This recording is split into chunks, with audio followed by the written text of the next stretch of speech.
Long before kings feared armies, before giants terrified nations, there was a man whose strength became legend.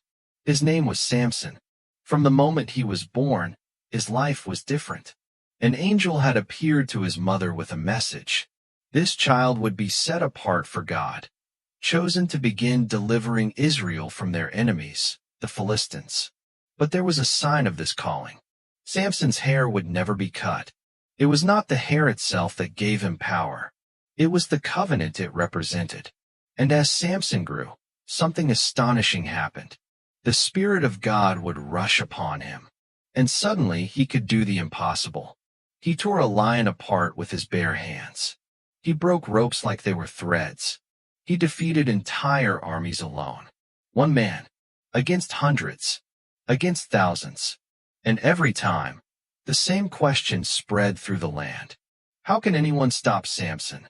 The Philistines feared him. Warriors whispered about him. Rulers plotted against him. But Samson had a weakness. Not an enemy with a sword. Not an army. A heart that trusted the wrong person. Her name was Delilah, and she would become the most dangerous trap Samson. The story of Samson is one of the most powerful and tragic stories in the Bible. At first glance, it looks like a story about strength. Unbelievable, supernatural strength that allowed one man to defeat armies, tear apart a lion, and strike fear into an entire nation. But the deeper message is not about muscles or power. It is about the heart. Samson was chosen by God before he was even born. His life had a purpose, a calling, and a mission to begin delivering Israel from the oppression of the Philistines. Yet despite that calling, Samson often lived carelessly. He followed his desires. He trusted the wrong people. And eventually, those choices led him into the trap set by Delilah. His strength disappeared. His freedom was taken. His eyes were lost. Everything he once relied on was gone. But something remarkable happened in the darkness of that prison. Samson changed. The man who once relied on his own strength finally humbled himself before God. His final prayer was not a prayer of pride, but a cry for mercy. And God heard him. That moment when the dust finally settled, the great temple lay in ruins. The massive pillars that once held the structure upright were shattered. Broken stone covered the ground, and silence slowly replaced the screams and chaos that had filled the air moments before. What had begun as a celebration of victory had turned into one of the greatest disasters the Philistines had ever experienced. Their rulers were gone. Their warriors were gone. Thousands who had gathered to mock the fallen hero were buried beneath the rubble of the temple of Dagon. And in the center of it all lay the man they had once feared the most, Samson. News of the collapse spread quickly across the land. The people who heard the story could hardly believe it. The man they thought had been completely defeated had carried out one final act that would shake the Philistine nation. But far away from the ruined temple, others also heard the news. Samson's family. When they learned what had happened, they traveled to Gaza to recover his body from the ruins. Carefully, they carried him back to their homeland. They buried him between the towns of Zorah and Eshtaol, in the tomb that belonged to his father. And there, the story of Samson's life came to an end. But his story would never be forgotten. For 20 years, Samson had served as a judge over Israel. His life had been unlike any other leader before him. He had incredible strength. Unbelievable. The day of celebration had arrived. Across the great city of Gaza, crowds gathered with excitement. Music echoed through the streets. Laughter filled the air, and thousands of voices praised their God for what they believed was their greatest victory. For years they had lived in fear of one man. Now that man was broken, blind, defeated. Inside the massive temple of the Philistines, rulers and nobles filled the hall. The building was enormous, supported by towering stone pillars that held the heavy roof above the crowd.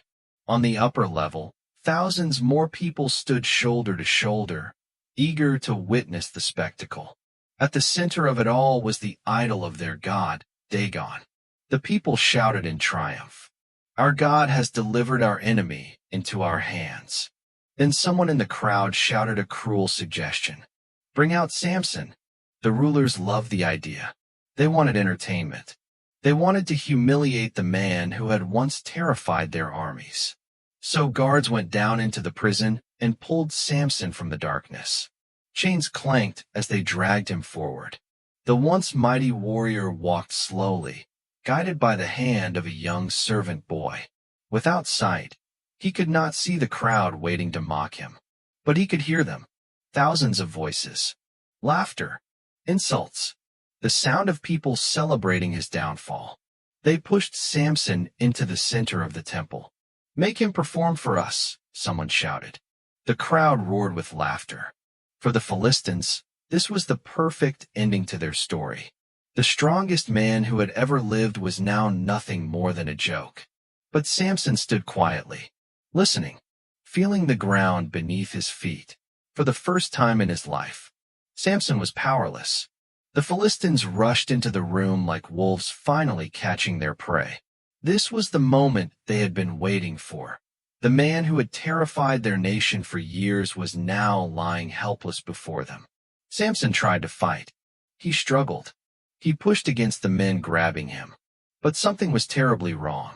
The strength that once surged through his body was gone. His muscles still strained. His fists still clenched. But the supernatural power that had always been there, the power that came from God, had vanished. Samson had broken the vow that set him apart. And now the consequences had arrived. The Philistines wasted no time. They bound him with heavy chains so thick that even an ordinary strong man could never escape them. Then they did something cruel, something meant to destroy not only his body, but his spirit. They gouged out his eyes.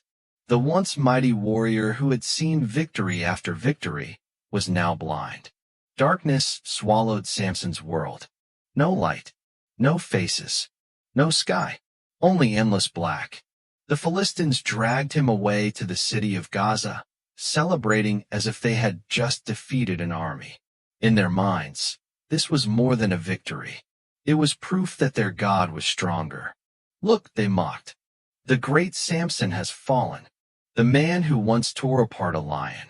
The man who defeated 1,000 soldiers with nothing but a donkey's jawbone was now forced to grind grain in a prison. Day after day, hour after hour, even the strongest man in the world can fall if his heart is in the wrong place. Samson had defeated armies.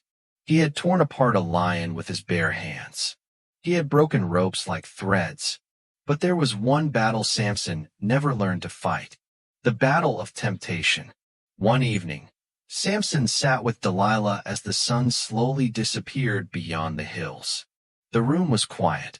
Only the soft glow of a lamp lit Delilah's face.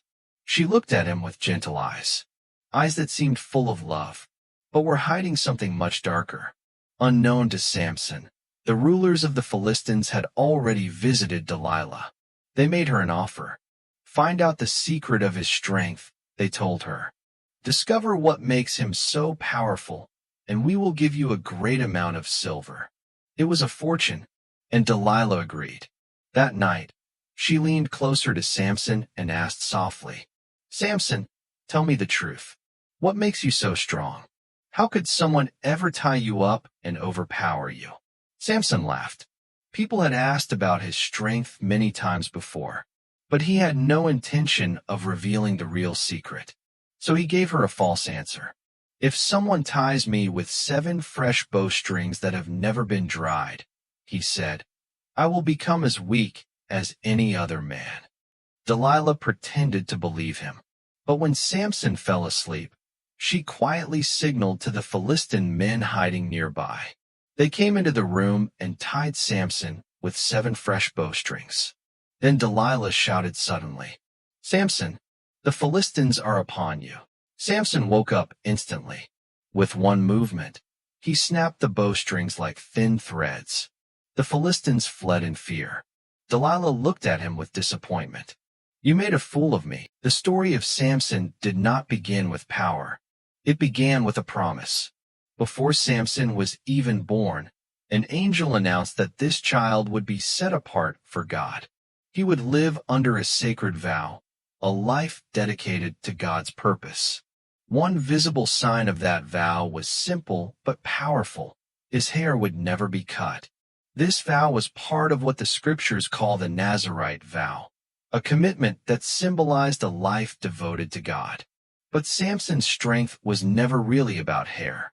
It was about God's Spirit moving through him. As Samson grew into a man, stories about him began to spread across the land of Israel.